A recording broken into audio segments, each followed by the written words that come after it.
Bon, ben merci France. Je vous souhaite la plus cordiale des bienvenues et j'aimerais d'emblée remercier l'hôpital, la direction, Daniel Dubé, France, de pouvoir me permettre de vous parler de sport et plus spécifiquement de triathlon. Parce que le triathlon, c'est un grand mot. C'est quelque chose qui fascine, mais c'est quelque chose qu'on ne réussit pas à cerner précisément. Puis là, moi, je suis là pour ça. Alors, si vous avez des questions pendant que je vais parler, parce que je n'ai pas vraiment fait de plan de match, je me suis laissé des grandes lignes. Je vais y aller comme bon me semble, au pif, comme on dit. Mais si vous avez des questions, je vous invite à ne pas hésiter à me les poser. Et on va démystifier surtout ce que je fais comme sport.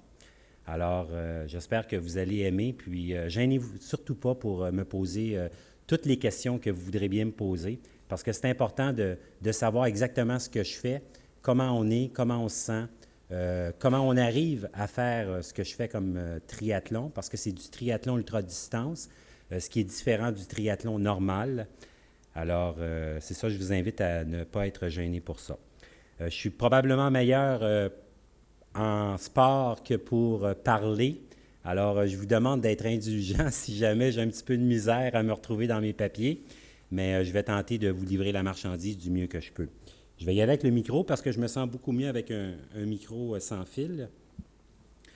Alors, ce que je voulais vous dire, aussi, je ne voudrais pas oublier que je suis président d'honneur de la course de la Fondation de l'Hôpital Sacré-Cœur.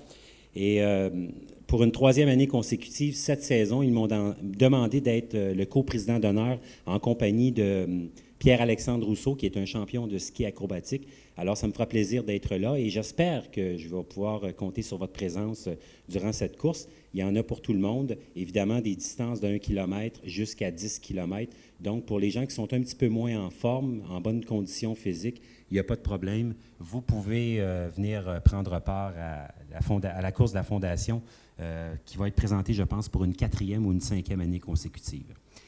Alors, je vais vous faire un petit tour d'horizon de ce que c'est. Plus loin, hein? J'ai une voix qui porte. OK. Je vais vous faire un petit tour d'horizon de ce que c'est que l'origine des courses d'endurance.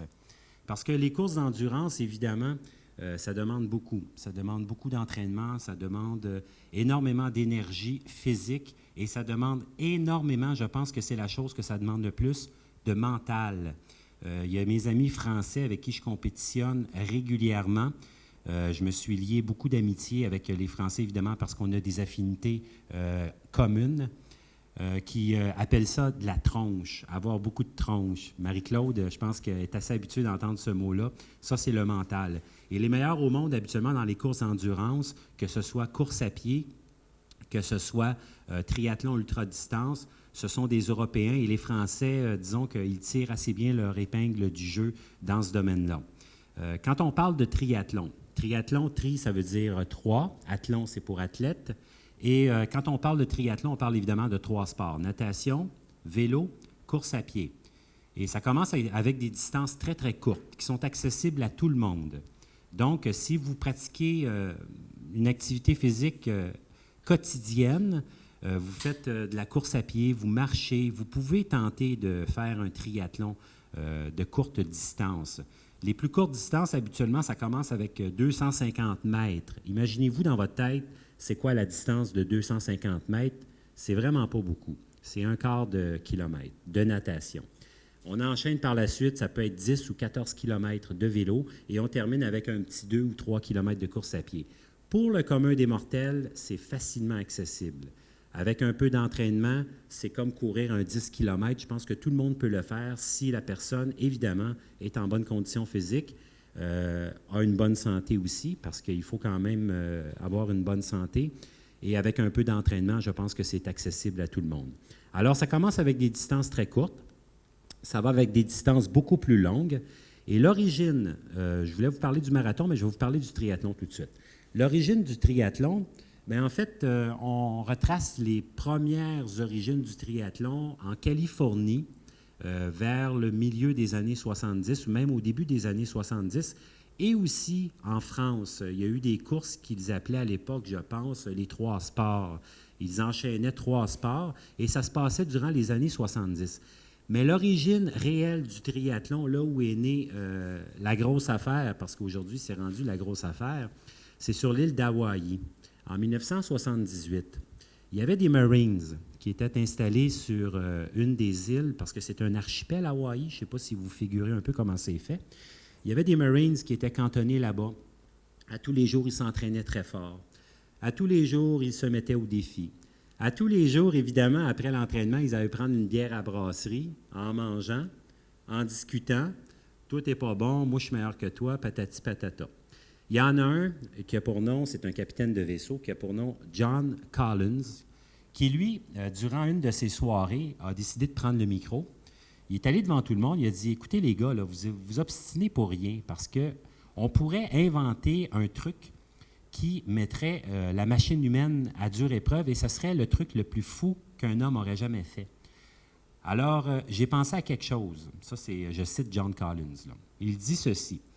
On va prendre le 3,8 km de nage qui s'appelait à l'époque la Waikiki Rough Water, qui était la course la plus difficile en natation, qui avait lieu sur l'île d'Hawaï. Et on va rajouter à cela le Around the Bay Bike, qui était le tour de l'île, une des îles d'Hawaï, qui avait 180 km de long. Et on va terminer ça avec le marathon, 42,195 mètres, 42 km.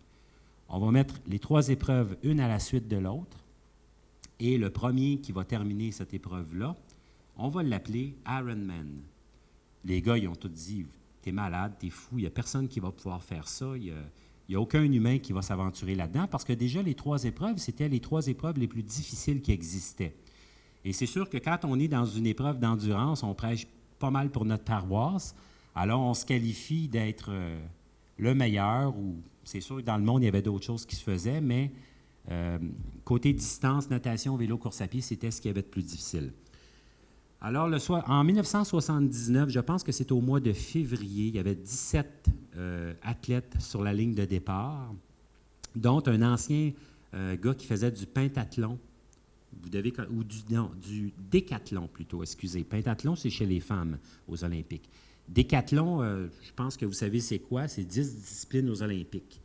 Aux prochaines Olympiques à Pékin, vous allez voir des décathloniens.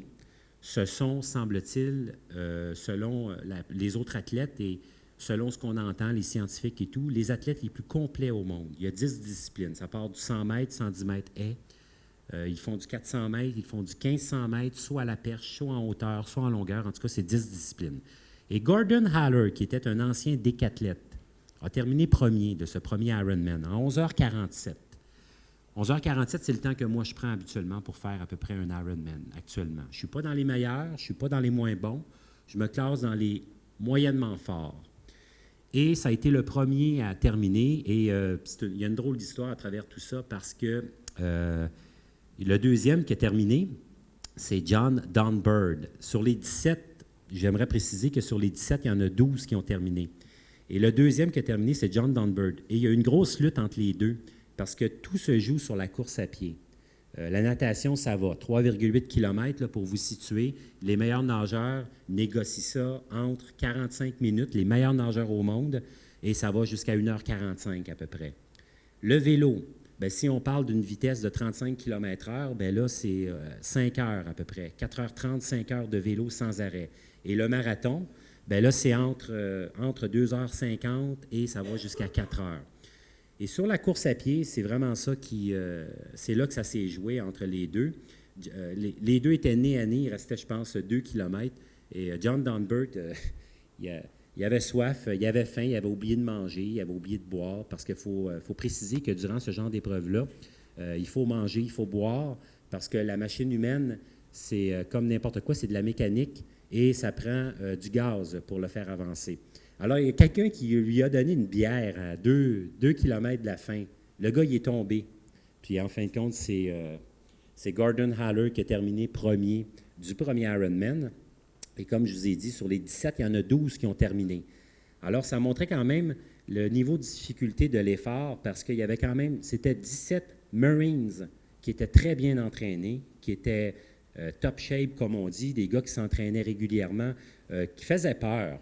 Et il y en a 12 sur les 17 qui ont terminé. Alors ça, c'est pour l'Ironman. L'Ironman a pris de la popularité. OK, ça a été la base, ça a été l'assise, en fait, du triathlon, parce que c'est de là qu'est parti le triathlon.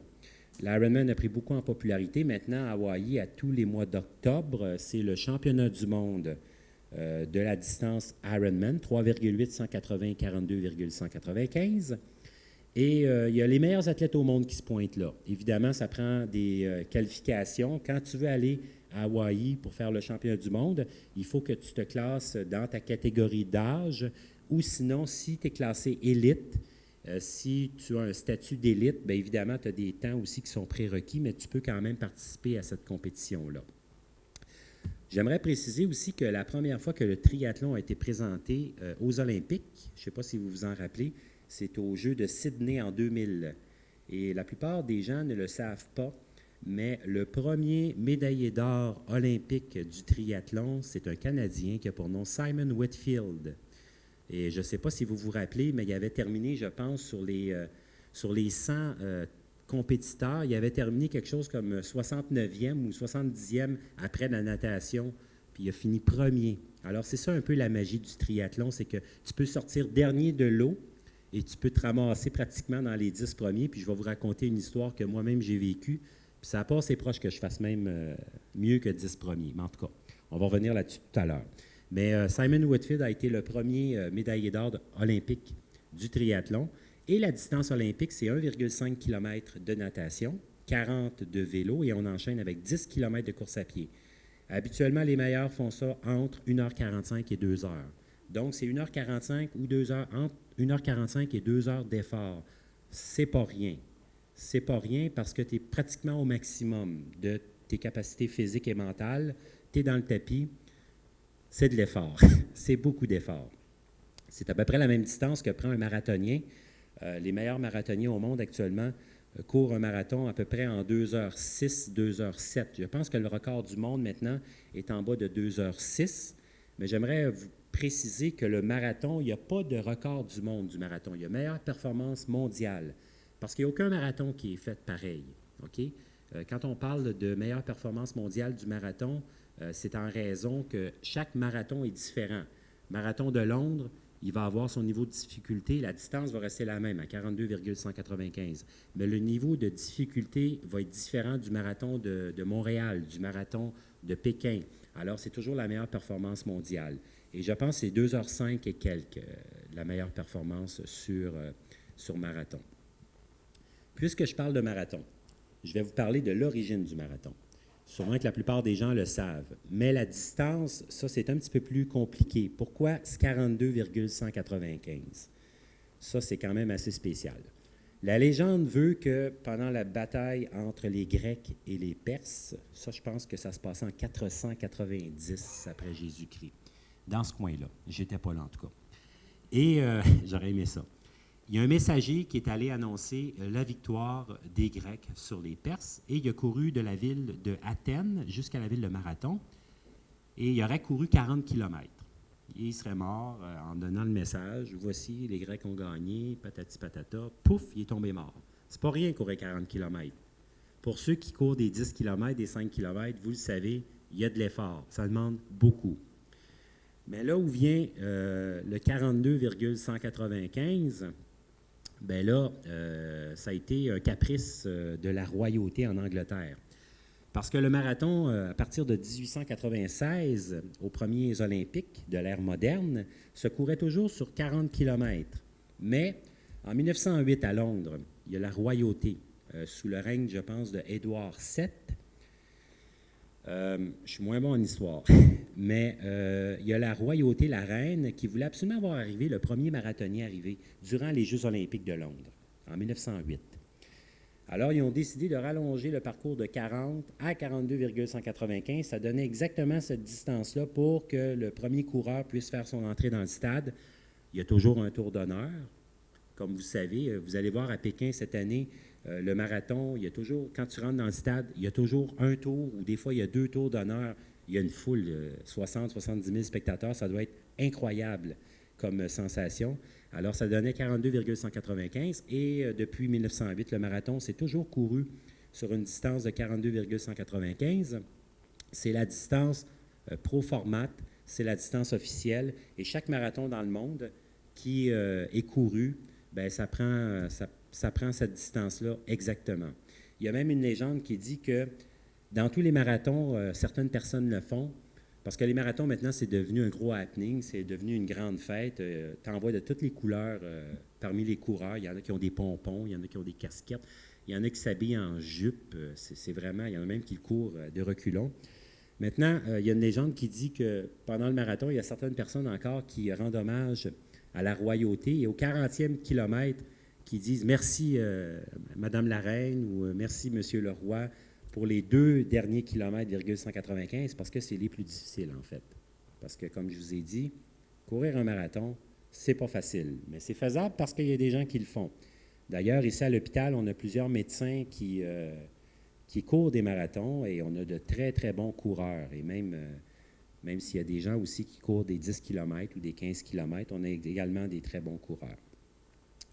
Là, je vous parle de sport, je vous parle de triathlon, de marathon, mais comme je vous ai dit au début, c'est accessible à tout le monde.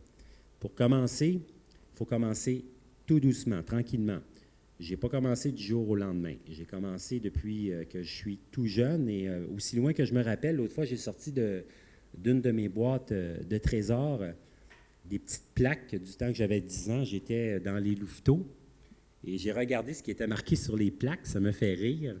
C'était marqué « Schtroumpf athlète » et « Coucou modeste ». Alors, je pense que c'est pratiquement moi. J'ai pas vraiment changé. Je suis encore le même gars. Puis j'ai décidé de continuer à faire ce que je faisais déjà à l'âge de 10 ans, soit faire du sport. Mais pour le commun des mortels, pour ceux qui n'en ont jamais fait, bien, c'est faisable. C'est faisable, mais ça ne se fait pas du jour au lendemain, évidemment.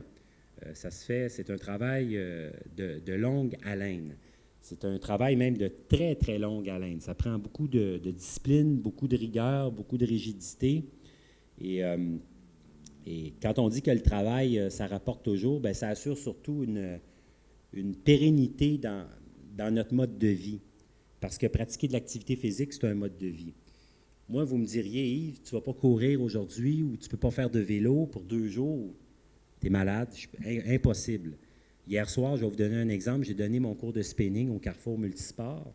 Et je savais que j'avais la conférence à préparer, mais je suis genre, ça va bien aller, je vais m'écrire une petite couple de petites notes, puis je vais laisser aller. Le monde va me poser des questions. Puis là, je me suis dit, non, va pas courir, prépare tes affaires. Mais je me suis senti mal. Je ne suis pas allé courir, c'est la fin du monde pour moi. J'ai besoin de bouger. C'est dans mon sang, c'est venu avec le temps. Et ça fait partie de mon tout, ça fait partie de mon mode de vie. Je ne pourrais pas m'en passer au même titre que manger, dormir ou boire. Vous allez trouver ça drôle, mais c'est vraiment ça. C'est plus fort que moi. Je suis capable de ne pas manger pendant une journée de temps, mais je ne suis pas capable de ne pas courir pendant une journée de temps. C'est quand même spécial, mais c'est comme ça. Il y a quelque chose d'autre que je voulais vous parler. Il y avait le triathlon, il y avait le marathon. Je vais vous parler de mes compétitions que j'ai faites aussi. Parce que je trouve ça important que vous démystifiez un peu ce que je suis. Parce que je suis persuadé qu'il y a des gens qui sont... c'est sûr que ce que je fais comme compétition, c'est... Comme j'explique à certaines personnes, si je rencontrais Yves Beauchamp, puis il me dirait ce qu'il fait, je dirais, t'es malade. C'est pas normal ce que tu fais. Mais moi, je suis là pour démystifier. Je suis là pour que si vous avez des questions à me poser par rapport à l'endurance, au triathlon, au marathon, à l'entraînement, ça va me faire un plaisir de vous répondre. Puis, je veux démystifier surtout ce que je fais. Je vais revenir sur le triathlon. Je parlais de l'Ironman tout à l'heure. J'ai parlé de la distance olympique, 1,5, 40 et 10 de course à pied. L'Ironman, donc, c'est devenu très populaire. Mais au milieu des années 80, il y a des Américains. Okay? Au début, plusieurs personnes disaient que c'était des Européens qui avaient inventé l'ultra-triathlon. Et quand on parle d'ultra-triathlon, bien là, c'est vraiment des distances multiples de la distance Ironman. Alors, il y a des Américains qui ont décidé d'organiser à Huntsville, en Alabama, un double Ironman. Là, on ne parlait plus de 3,8, 180, 42. Là, on parlait de 7,6, 360 et 84,4 km de course à pied. Ça a été au milieu des années 80. La première course, je pense qu'il était 17, et il y en a quelque chose comme 7 qui ont terminé sur les 17. Et là, on parle de temps, parce que l'Ironman se joue entre 8 heures et 17 heures. Je vais revenir à les temps de l'Ironman. Tout à l'heure, je disais que c'était John Collins, le capitaine de vaisseau, qui avait lancé un défi à ses Marines pour compléter cette épreuve-là. Mais John Collins avait terminé dernier. Et il avait terminé en 17 heures. Et 17 heures, maintenant, c'est le temps limite pour terminer un Ironman. Et la meilleure performance sur Ironman actuellement, c'est un Belge, Luc Van Lerde, je pense. Il est un peu en deçà du 8 heures. Alors, imaginez, le gars, il se tape 3,8 km de nage, 180 km de vélo et un marathon. Il fait ça en bas de 8 heures. Méchante machine. OK? Alors, je reviens à mon double Ironman. On se rapporte maintenant à Huntsville, en Alabama. Il y a 17 gars qui ont décidé de faire un double Ironman. Les temps jouent entre 20 heures et 40 heures sans arrêt. C'est vraiment sans arrêt. T'arrêtes pas. T'arrêtes pour te changer, t'arrêtes pour boire, t'arrêtes pour manger, t'arrêtes pour te faire remonter le moral quand c'est le temps, de te faire donner des coups de pied là quand c'est le temps, parce que tu as une équipe d'assistance avec toi. Ça te prend absolument des gens qui t'aident, parce que faut comprendre que quand on fait ce genre d'épreuve-là, c'est tellement dur physiquement, c'est tellement dur mentalement. Là, on parle de entre 20 heures et 40 heures sans arrêt, là. C'est tellement dur qu'à un moment donné, tu ne penses plus. Tu es une machine, tu es un robot. Tu es entraîné pour ça. Tu fais quoi? Tu nages. Après, tu fais quoi? Tu ne sais pas. Je ferai du vélo quand ça sera le temps, mais pour l'instant, je nage. Jusqu'à quand? Jusqu'à temps que ça soit terminé. Alors, tu fais un double Ironman. Double Ironman qui est venu, comme je vous l'ai expliqué, au milieu des années 80, par les Américains. Encore une fois, les Américains qui sont des précurseurs dans le domaine, mais là, maintenant, on n'en voit pratiquement plus sur le circuit. C'est très difficile comme discipline. Et je ne sais pas, il y a 2-3 Américains, une fois de temps en temps, qui se montrent le bout du nez, mais ils ne sont pas tellement bons. Ça n'enlève rien à leur performance, mais ils ne sont pas là, disons. Les Européens sont beaucoup plus là. Puis je me suis déjà posé la question, pourquoi les Européens sont si forts dans des épreuves qui demandent autant? Parce que là, on parle de double Ironman, mais il y a pire que ça encore. Entre 20 et 40 heures, là, ça, c'est rien, ça. Je me suis posé la question, pourquoi les Européens sont si forts dans cette discipline-là et dans les sports d'endurance? Puis j'ai peut-être ma petite parcelle d'idées. Je pense que c'est, en tout cas, c'est ma théorie à moi. Les Européens ont vécu 2 grandes guerres. Hein? Ils ont souffert. Ils ont trouvé ça difficile. Ils ont passé à travers 2 grandes guerres. J'ai l'impression que ça se retrouve dans leur gène, que d'être en mesure de combattre, de survivre, de se battre au-delà de l'entendement. C'est pour ça, je pense, qu'ils tirent bien leur épingle du jeu dans notre sport. Il y a des Autrichiens, il y a des Allemands, il y a des Français, là, qui sont vraiment... ils font peur. J'ai l'impression que ça vient de leur gène. Puis ça vient de leurs parents, ça vient de leur devoir d'avoir à combattre pratiquement jusqu'à la mort. C'est pour ça qu'ils sont si bons dans notre sport. On revient à l'ultra-triathlon. En 1989, par la suite, il y a un triathlète du nom de Dominique Callard, en France, qui est allé voir un maire d'une ville au Fontanil, c'est dans l'Isère, c'est tout près des Alpes, c'est à côté de Grenoble, qui est allé le voir, puis il dit, moi, là, j'aimerais ça qu'on invente un autre triathlon ultra-distance, mais plus que double Ironman. On va faire un triple Ironman. Triple Ironman, ça, c'est 11,4 km de natation, 540 km de vélo, et on termine avec 3 marathons, 126 km de course à pied. Et ça se fait, les meilleures performances mondiales actuellement se font entre 32 et 34 heures, et ça va jusqu'à 60 heures, sans arrêt. Si tu fais un triple Ironman, il ne faut pas que tu dormes. Si tu dors, tu as des risques d'être fait. Il ne faut pas que tu dormes. Donc, je ne sais pas si vous avez déjà passé 2 jours sans dormir, 2 nuits sans dormir. En pratiquant une activité physique, c'est pratiquement impossible, mais le mental de la machine humaine, ça peut aller loin. Alors, il y a Dominique Callard qui va voir le maire Jean-Yves Poirier à la ville du Fontanil. J'aimerais s'organiser un triple Ironman, chose qui ne s'était jamais faite. On va appeler ça le défi mondial de l'endurance. Ça s'est fait en 1989, la première édition. Et là, évidemment, il y a des illuminés, des extraterrestres comme moi, qui entendent ça un peu partout dans le monde. Il y en a en Australie, évidemment. Il y en a en Amérique du Sud. J'ai un copain, un Brésilien, Sergio Cordeiro, qui est aussi craqué que moi. Il y en a d'autres dans le monde qui entendent ça. Et moi, là, le défi mondial de l'endurance, c'est fait pour moi, ça. Je veux faire ça. Alors, en 89, il y a pas trois gars, il y a à peu près une quinzaine de gars, encore une fois, qui se présentent à la ligne de départ. Triple Ironman, les gars se tapent un triple Ironman. Et ça a été la première édition du triple Ironman qui a été fait. Ça se fait, comme je vous ai dit, en 35 heures à peu près. Ça va jusqu'à 60 heures et c'est sans dormir. Comme quoi la machine humaine est capable d'aller très loin. Et pour pouvoir constater d'emblée qu'est-ce que ça exige comme effort, il faut vraiment être sur place pour le voir. Parce que c'est impressionnant. Parce que j'ai déjà assisté à des compétitions de mes copains, des athlètes avec qui je compétitionne, sans faire la compétition. Puis je me mettais dans la peau des gens comme vous autres qui regardaient ça. Wow! C'est vrai que c'est impressionnant. Ça fait quelque chose. Puis après ça, tu te dis, ben, en tout cas, j'imagine une personne dite normale, tu te dis, ouais, je pense que je suis capable de marcher 1 kilomètre ou de marcher 3-4 kilomètres, puis de me donner des petits coups de pied pour faire une activité quelconque. Activité physique, évidemment. Alors, le Triple Ironman est parti en 1989, et moi, en 92, j'avais entendu parler pour la première fois de ça, du défi mondial de l'endurance. C'était ce qui se faisait de plus monstrueux dans le monde. Depuis 92. Alors, en 2001, je me suis tapé le Triple Ironman en France. Ça a été la dernière année, c'était le championnat du monde. Et ça a été la dernière édition de cette course-là. Puis, ça a été pour moi un fer de lance, en fin de compte, pour ma carrière, pour ce que je fais actuellement. Ça m'a aidé parce que je continue là-dedans, puis je me plais à continuer là-dedans. Il y a eu des quadruples Ironman par la suite qui ont été faits en Hongrie. Il y a eu des quintuples Ironman. Quintuple Ironman, ça, c'est 19 km de natation, 900 km de vélo, et on termine avec 5 marathons, 211 km de course à pied. Le record du monde actuellement, c'est un de mes copains qui l'a, Emmanuel Conro, 73 heures 26 minutes, sans arrêt.